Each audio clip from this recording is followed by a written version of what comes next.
Bismillahirrahmanirrahim. Assalamualaikum warahmatullahi wabarakatuh. Salam sejahtera untuk hadirin sekalian, pimpinan dan anggota yang saya hormati, dan yang saya hormati Bapak Ibu Menteri dan hadirin yang berbahagia. Saya akan lebih fokus ke Pak Menteri Pertanian karena ini program yang cukup besar dan sangat ditunggu oleh masyarakat Indonesia. Kami selaku Komisi 4 tentu akan menyampaikan pesan bahwa kerja Pak Menteri ini luar biasa, tetapi di dalamnya itu ada peran serta kementerian lembaga lain yang Pak Menteri juga tidak bisa mengendalikan itu. Nah, bagaimana caranya? Harus ada program terpadu buat payung hukum, kepres atau perpres, agar Pak Menteri bisa mengendalikan lembaga kementerian yang ikut campur dalam mengelola lahan pertanian. Saya punya pengalaman yang cukup menarik, Pak Menteri. Saya ini dulu di transmigrasi 33 tahun. Pada saat pembukaan lahan itu diambil alih oleh Kementerian PU, kami terserahkan. Alasan teknis waktu itu. Setelah dibuka ada beberapa UPT, kami masuk menempatkan transmigrasi, membuka menanam, gagal.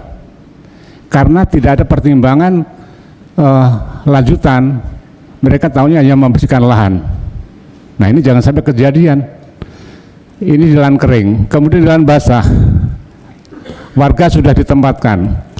Tiba-tiba PU masuk, memperbesar saluran irigasi. Karena tidak ada studi DED, detail engineering, kemudian mereka buka perusahaan SID, akhirnya sampai sekarang nggak bisa ditanam. Itu di lahan gambut, sehingga harus hati-hati. Pesan saya ini Pak Menteri harus menjadi perhatian serius, karena kalau tidak nanti yang bertanggung jawab adalah Pak Menteri. Contoh konkret yang baru saja kita lewati, food estate. Pak Menteri tidak bisa memacu optimal karena irigasinya tidak dikerjakan secara optimal. Contohnya yang sering kita kunjungi di Belanti Siam, ternyata baru 3 kilo irigasi primer yang dikerjakan oleh PU. Nah, ini contoh karena Kementerian Pertanian tidak bisa mengendalikan PUPR, tapi kalau ada program terpadu, Pak Menteri sebagai leading sektor bisa mengendalikan, membuat jadwal pun bisa, melakukan pengawasan juga bisa. Nah, ini pesan yang perlu Bapak perhatikan.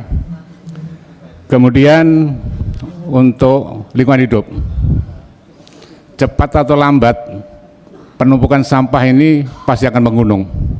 Nah, saya melihat Bu di media, di Jepang itu dilakukan pembakaran, dan di Indonesia pun, dan kami sudah pernah mencoba melakukan pembakaran, cuman persoalannya kan asap pembakaran itu yang berbahaya atau tidak. Nah, di Jepang itu asap pembakarannya dimasukkan ke dalam air.